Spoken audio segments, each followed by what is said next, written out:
Salut les amis, c'est William, bienvenue au sein de cette nouvelle vidéo. Dans cette vidéo, nouvelle vidéo résumé d'ouvrage. Je vous ai fait des tops sur les livres confiance, je vous ai fait des tops sur les livres communication et prise de parole en public. Dans cette vidéo, on s'occupe des livres de développement personnel que j'ai pu lire et que j'ai vraiment apprécié. Je vais vous donner mon top 7 des meilleurs ouvrages, dont un bonus que vous voyez juste ici. Certains, j'en ai déjà parlé sur des vidéos vraiment détaillées sur l'ouvrage en question. Je vous invite à aller les voir. D'autres, eh bien, je n'en ai encore jamais parlé, ça fera l'occasion de vous présenter tout ça. Donc on commence tout de suite. Le premier livre, je l'ai déjà présenté sur la chaîne, c'était l'une des premières vidéos d'ailleurs. J'ai prêté l'ouvrage à une amie à moi, c'est Miracle Morning. Donc je ne l'ai pas ici. C'est un livre de Hal Elrod sur la productivité le matin. Un super ouvrage et c'est le premier livre de développement personnel que j'ai lu. Alors ce livre, je me suis noté juste ici les différents détails, les différents points clés que j'ai vraiment appréciés. Un livre sur la productivité le matin qui m'a fait comprendre que la première heure de la journée était la plus efficace, était la plus performante et était celle qui vous permettait ensuite de découler sur une bonne journée ou sur une mauvaise journée. Concrètement, ça applique clairement l'expression française se lever du mauvais pied. Si vous vous levez et que vous mettez en place une routine le matin efficace et que vous êtes très efficace pendant la première heure de la journée, vous augmentez tout simplement vos chances par la suite de passer une bonne journée. Donc j'ai compris ça, j'ai aussi compris le fait que le sommeil n'était pas forcément quelque chose d'extrêmement important et j'ai réussi à diminuer ma quantité de sommeil. Moi qui autrefois dormais 8 heures, aujourd'hui je suis passé à environ 6 à 7 heures par nuit. Donc ça c'est vraiment intéressant, c'est un livre sur la productivité le matin, sur le fait de mieux dormir et également ça m'a fait comprendre aussi qu'il vaut mieux se coucher tôt et se lever très tôt aussi. Concrètement, des fois, je rentre après une journée de cours ou après une journée de travail et je me sens vraiment épuisé. Je pense que vous avez peut-être la même sensation. À 20 h, on a presque envie de se coucher. Eh bien, moi, je peux vous garantir que tout simplement, ce que je fais en place, c'est que je me couche à 20 h et le lendemain, au lieu de me lever à 5 h, à 6 h, eh bien, je me lève à 3, 4 h du matin. Et ce qui se passe, c'est que ma quantité de sommeil, elle est la même, mais que ça me permet tout simplement que toutes les actions que j'aurais procrastinées le soir, que je n'aurais pas faites tout simplement parce que j'étais fatigué, et bien là, je vais pouvoir les décaler et les faire le matin. Donc encore une fois, ça dépend de vous, ça dépend également de la routine que vous souhaitez mettre en place. L'auteur vous donne des exemples très concrets à mettre en place et des petites périodes de 10 minutes le matin à mettre en place des actions concrètes. Vous avez la lecture, 10 minutes, vous avez le sport, 10 minutes, vous avez la méditation, 10 minutes, vous avez le fait d'écrire vos bonnes résolutions pendant 10 minutes, etc. etc. Peut-être le fait de faire des étirements aussi. Ce que je vous invite à faire, c'est pas forcément de vous appliquer cette méthode et de vous restreindre à cette méthode, c'est tout simplement de faire en sorte d'avoir votre propre routine. Moi, je sais que le matin, je n'ai pas forcément besoin de faire du sport parce que j'en fais le soir, mais pour les personnes qui, par exemple, n'en feraient jamais, ça peut être intéressant de glisser 10 minutes de sport le matin. Donc c'était le premier ouvrage, on passe tout de suite au deuxième ouvrage, La vérité sur ce qui nous motive. Un livre de Daniel Pink que j'ai fortement apprécié, je vous ai fait un résumé juste avant, donc j'ai filmé la vidéo maintenant, ça dépendra encore une fois de quand est-ce que je sors la vidéo, etc. Mais elle devrait arriver très bientôt. C'est un livre qui va vous expliquer tout simplement la motivation 3.0, qui remet en question totalement le principe de motivation d'une récompense ou d'une punition suite à une action que vous pouvez mettre en place et qui va vous permettre également de comprendre ce qu'est la motivation intrinsèque. C'est également un super ouvrage si vous êtes manager, directeur d'entreprise ou entrepreneur et que vous souhaitez motiver une équipe. Vraiment une perle, le livre est tout petit, il fait à peine 200 pages mais c'est en format de poche, donc concrètement je vous le recommande vivement. Ensuite, le troisième ouvrage dont je n'ai jamais parlé sur cette chaîne YouTube, c'est le livre de Tim Ferriss, La semaine de 4 heures. Concrètement, c'est un livre axé développement personnel, un grand best-seller si vous vous intéressez au développement personnel. Vous avez sûrement dû déjà le lire, qui m'a fait comprendre plusieurs choses. La première, c'est le principe d'efficacité de la loi de Pareto. La loi de Pareto, 20% des actions qui entraînent 80% des résultats. Donc c'est le fait de tout simplement bannir la perfection et de vouloir faire les actions à 100%, de vouloir vraiment peaufiner les choses à 100%. Quand vous faites un diaporama pour une prise de parole, eh bien, il ne faut pas que tout soit parfait. Il vaut mieux passer seulement 20% du temps à créer 80% de son diaporama plutôt que d'essayer de passer 100% du temps à faire 100% de son diaporama. Je vous invite à vous renseigner sur la loi de Pareto si vous ne la connaissez pas.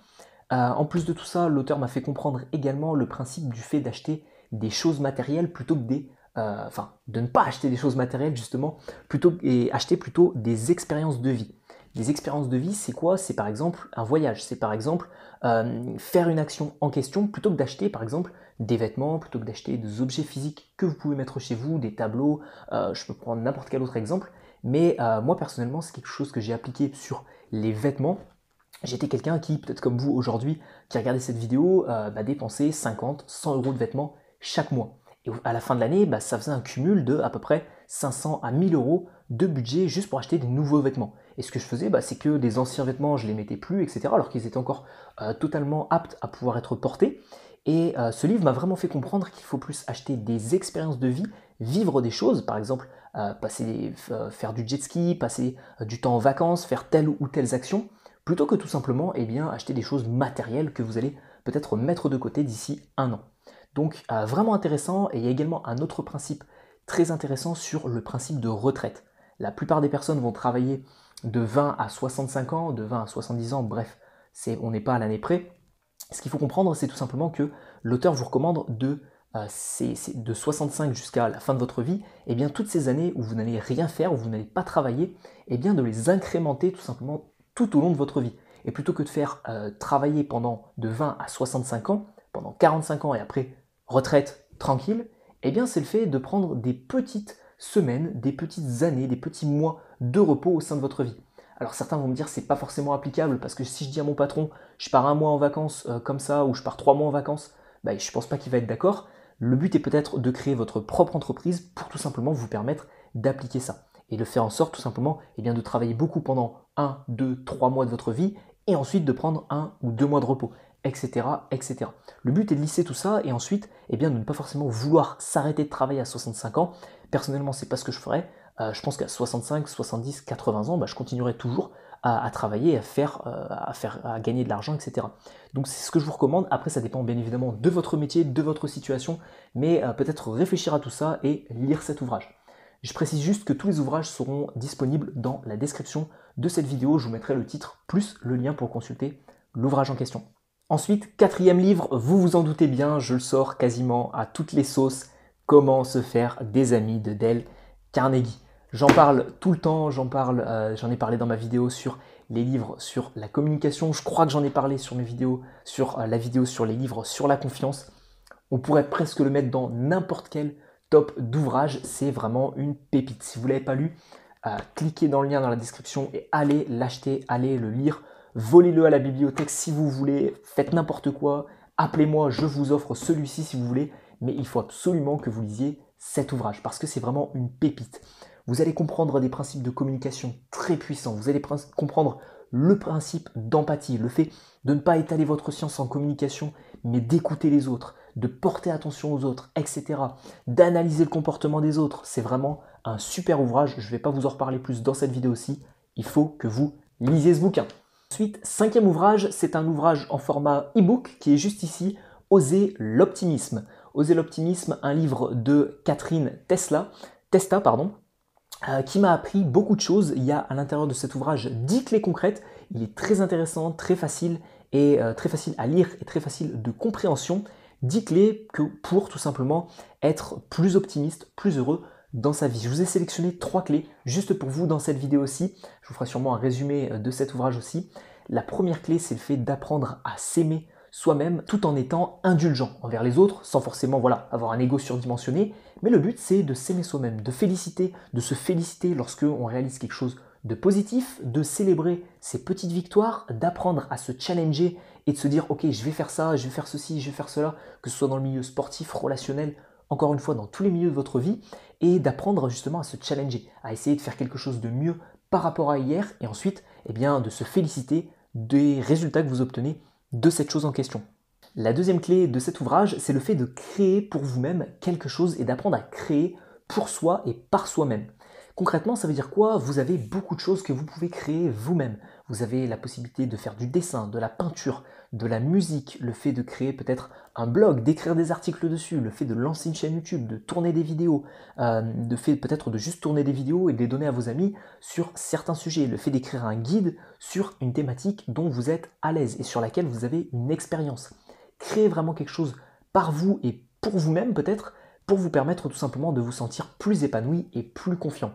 Et suite à ça, ça en découle sur le troisième point que j'ai sélectionné, c'est d'apprendre à donner plus souvent aux autres. Concrètement, voilà, lorsque j'ai lancé ce blog et lorsque j'ai lancé cette chaîne YouTube, eh bien, je voulais vraiment offrir aux autres mes connaissances, mon vécu, mon expérience et tous les ouvrages que je pouvais lire, que ce soit du développement personnel, de la confiance en soi, de la communication.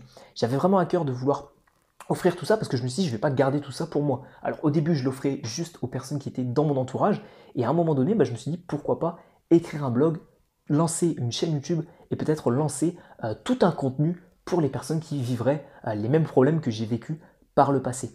Donc c'est vraiment intéressant d'appliquer ces trois méthodes. 1. Se challenger, se féliciter et s'aimer soi-même. 2. Apprendre à créer pour soi-même et par soi-même. Et 3. Bien évidemment donner aux autres et faire en sorte de passer du temps pour les autres. Sixième ouvrage, c'est encore une fois un ouvrage que j'ai lu en format e-book de David Allen, S'organiser pour réussir. Je pense que dans le développement personnel, tous les sujets peuvent être intéressants, mais je pense que la productivité et l'organisation, c'est vraiment quelque chose d'encore plus intéressant et qui touche vraiment tout le monde. Parce que ça vous permet par la suite d'être à la fois plus productif, donc d'être plus heureux, mais également de pouvoir être plus rapide et de gagner du temps. Et ça, je pense que tout le monde est intéressé par le fait de pouvoir gagner un petit peu de temps. Donc dans son ouvrage, David Allen nous donne la méthode GTD, Getting This Down, le fait de faire les choses et de concrètement mettre en place des actions concrètes. Alors son livre regorge de beaucoup de techniques sur le fait de s'organiser, comment réussir à organiser son espace de travail, comment réussir à organiser ses relations, etc. etc.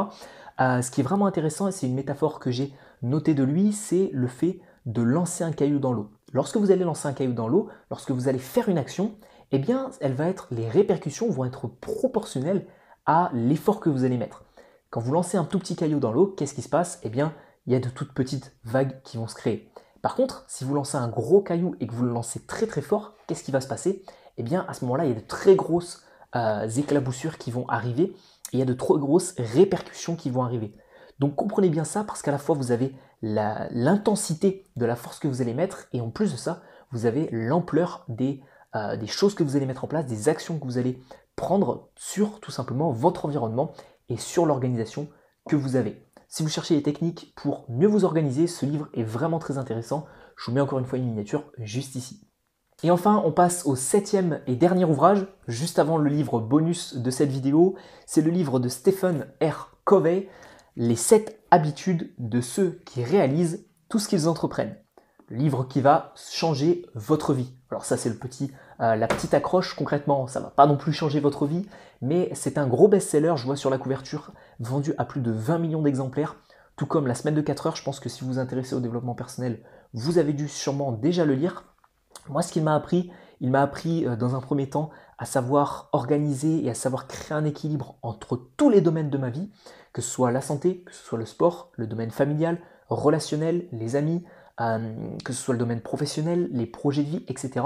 Le fait est que vous ne devez pas faire en sorte de vous concentrer sur un seul domaine, mais de vraiment avoir un équilibre entre tous ces domaines, parce que si vous vous concentrez et si vous vous penchez uniquement sur un domaine en question, ce qui peut se passer, c'est que le jour où ce domaine-là flanche un tout petit peu, vous avez toute votre vie qui bascule. Alors que si vous avez un équilibre parfait entre tous ces domaines, ce qui est bien évidemment assez utopique, mais si vous avez un équilibre qui tend à être parfait, et bien à ce moment-là, ce qui se passe, c'est que le jour où vous avez un problème, un petit pépin dans un de ces domaines-là, ce qui se passe, c'est que c'est lissé avec cet équilibre et donc du coup, vous en sentez beaucoup moins les répercussions. C'est un livre qui m'a également appris le pouvoir des habitudes. C'est d'ailleurs un livre qui est couplé avec le livre Le pouvoir des habitudes, il me semble, dont la couverture est jaune, j'avais fait un résumé là-dessus. Et c'est vraiment un livre qui m'a appris à comprendre ce qu'est la différence entre la motivation et la constance, le fait de mettre en place des habitudes qui vont faire en sorte tout simplement de créer des routines. Et une fois que vous avez une routine qui est mise en place et que vous la faites de manière automatique, vous augmentez votre productivité, vous gagnez plus de temps et vous avez du temps pour faire autre chose. Et le dernier point que j'ai appris dans cet ouvrage, c'est tout ce qui est lié au paradigme. Les paradigmes, ce sont quoi? Ce sont des choses que l'on pense, mais qui ne sont fondées qui sont fondées uniquement sur des propos qu'on a eus, qu'on a reçus, qu'on a perçus, peut-être de notre famille, peut-être de notre entourage, peut-être d'enseignants à l'école, mais c'est quelque chose qui est fondé sur strictement rien. C'est une croyance qu'on a dans la tête et on se dit, eh bien, je ne peux pas faire ça parce que j'ai mon enseignant qui en 6e ou en CM2 m'a dit que ce n'était pas possible. Et du coup, toute ma vie, j'ai pensé que ce n'était pas possible. Et concrètement, je vous invite à vraiment remettre en cause tous vos paradigmes et à vous dire est-ce que c'est prouvé scientifiquement que ce n'est pas possible? Si ce n'est pas le cas, de mettre en place des actions et de voir par vous-même tout simplement si c'est ou pas possible. Donc ça, c'est extrêmement intéressant pour enlever et pour faire sauter beaucoup de verrous que vous pouvez avoir dans votre esprit. Et on passe cette fois-ci au 8e livre de cette vidéo, le bonus, la cerise sur le gâteau. Vous en doutez bien, il suffit d'une rencontre pour changer de vie, de Anthony Neveu. Je tiens encore à le remercier dans cette vidéo-ci. J'avais fait une vidéo spéciale sur son ouvrage qui a d'ailleurs qui a reçu beaucoup de vues et qui a été fortement apprécié par beaucoup de personnes. Son livre, c'est vraiment une pépite. Les autres, vous avez en fait des principes qui sont... les livres peuvent être lus de manière... vous pouvez lire la fin, après vous pouvez lire le début, etc. C'est pas des romans. Ce sont des livres vraiment qui expliquent certains principes et on passe de principe en principe sans forcément qu'il y ait un fil conducteur. Ici, vous avez un fil conducteur entre 18 méthodes, des 18 principes de développement personnel. C'est d'un régal à lire. Vous avez une histoire qui est vraiment attachante, des personnages qui sont très attachants et 18 leçons de vie. Alors je dis 18, c'est peut-être un peu plus, je vais vous reprendre le nombre exact. Non, 17 leçons de vie. Ah non, 18, parce que la dernière qui est donnée à la toute fin de cet ouvrage est vraiment une pépite, une perle sur le développement personnel. J'espère que cette vidéo vous a plu sur les 8 meilleurs ouvrages que vous retrouverez dans la description de cette vidéo. Je vous remercie à toutes les personnes qui sont encore en train de suivre cette vidéo, de la suivre et de m'écouter jusqu'au bout. Si vous cherchez d'autres techniques sur la communication, je vous invite à regarder d'autres vidéos que j'ai faites sur le sujet et à suivre ma formation Prise de parole en public. C'est une formation gratuite qui a été faite juste pour vous permettre tout simplement d'améliorer votre communication, votre leadership, vos compétences d'orateur et votre aisance relationnelle. Vous allez me dire, William, comment on suit cette formation? Vous cliquez sur le premier lien dans la description de cette vidéo, vous arrivez sur une page de mon site, vous rentrez votre email et je vous envoie ensuite la première vidéo de formation sur votre boîte mail. Je vous enverrai une autre vidéo demain à 17 h, après-demain à 17 h, etc. sur les 4 prochains jours de la semaine. Donc si tout ça vous intéresse, vous avez le lien qui se retrouve dans la description de cette vidéo. Je vous remercie d'avoir visionné cette vidéo-ci et peut-être que vous aurez l'occasion de lire certains ouvrages de cette vidéo. On se retrouvera pour la formation ou sur d'autres vidéos pour de nouveaux résumés de livres. C'était William. Ciao, ciao les amis.